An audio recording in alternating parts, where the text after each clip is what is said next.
honestly, I thought Drake was a Texas boy. He came out in Texas, you feel me? He hit was the rocking screen in Texas. Houston. He was in Houston. Sure, yeah. He was with the Princes, you know what I'm saying? Okay. This was in 2008, 2009, you know what I'm saying? That's when I first heard of Drake. What his album was, his first album, the black cover. Yeah. He was straight up Houston, right? He was riding that sound.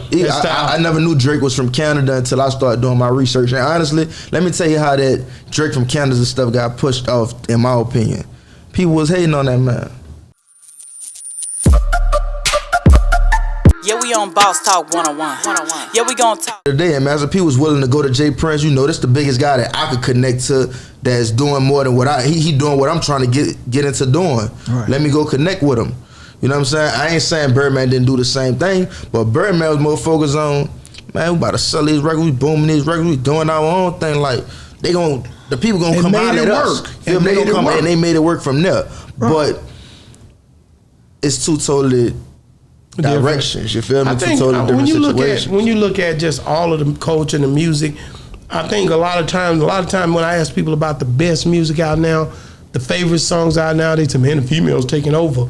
And I look at that sometimes it's cool, but at the end of the day, music on a whole, I think we need to keep a balance, because at the end of the day, we need this music to keep going, bro. And I think a lot of times the way we move the needle, we got to be careful, because I think there's a high power that's trying to shut down hip hop in a way to where it's controlling the way that these young kids love it.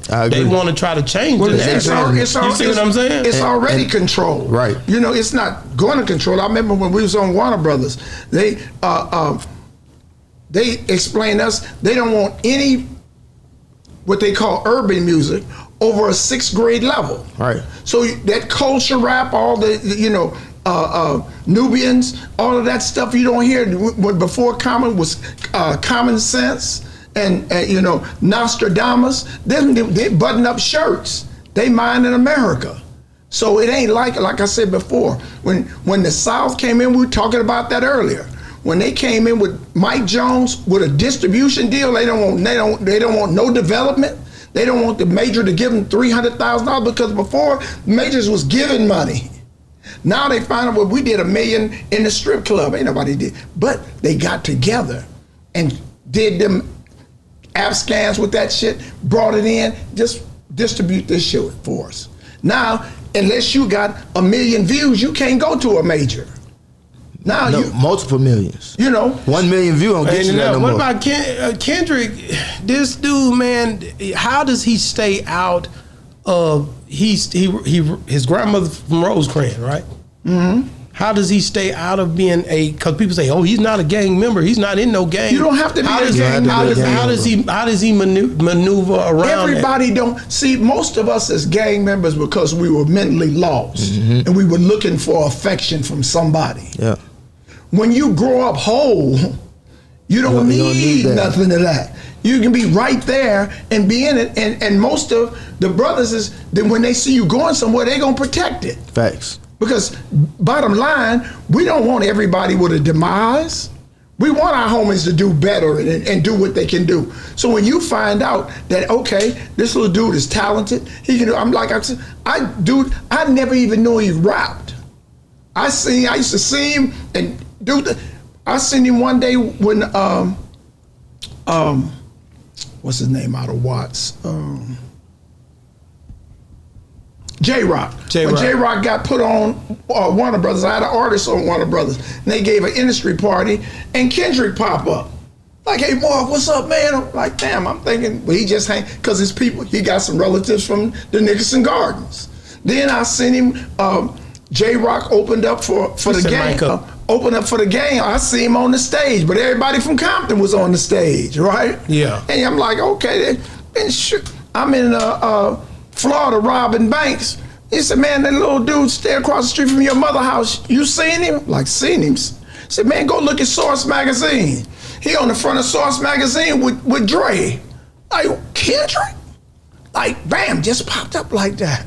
You know what I'm saying? So all of this talent, then find out, he was with the Young Piranhas, with Shorty Bang them, inner city hoodlums. He been around the culture, but he didn't blab it out and do this. He just had that timing.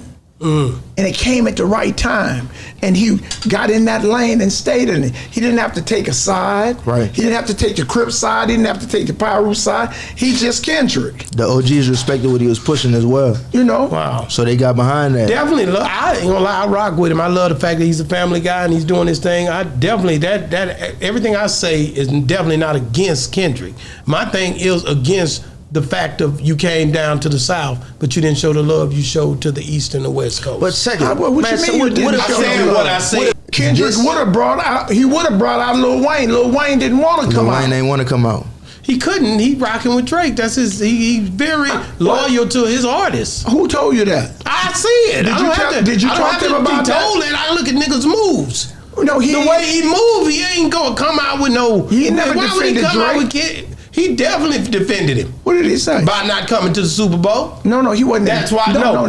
If Kendrick would have wanted him there, he'd have asked him. He still wasn't gonna come. He's loyal to Drake. No, he's not. I promise you he is. He's loyal to the South.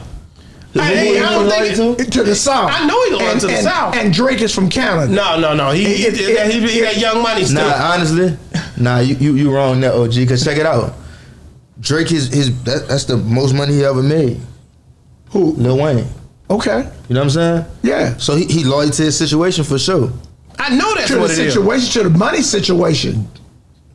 Exactly. Bro, he taught him how to rap pretty much. I ain't gonna say that. No, Drake was an artist. He was his artist, but he still a lot of the things that he did reminded me of Lil Wayne. You could tell it was all in that together. That's right. He developed him into a better person. But when we first heard of Drake, I already spoke on this. Yeah, me and you, we talked about it. He honestly, I thought Drake was a Texas boy. He came out in Texas, you feel me? He hit was the rocking screen that in Houston Texas. He was in Houston. Sure, yeah. He was with the Princes, you know what I'm saying? Okay. This was in 2008, 2009, you know what I'm saying? That's when I first heard of Drake. What his album was, his first album, the black cover. Yeah. He was straight up Houston ride. He was riding that sound. I never knew Drake was from Canada until I started doing my research. And honestly, let me tell you how that Drake from Canada and stuff got pushed off, in my opinion. People was hating on that man.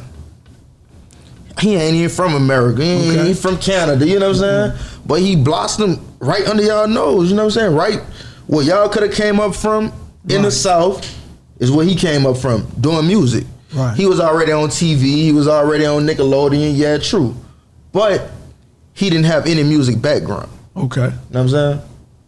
Wow, but you got to understand, man, this whole game, again, for the culture, when you look at the culture and the music, just to keep the music going, I think all them guys are needed. I think the game need all this back and forth. Agree.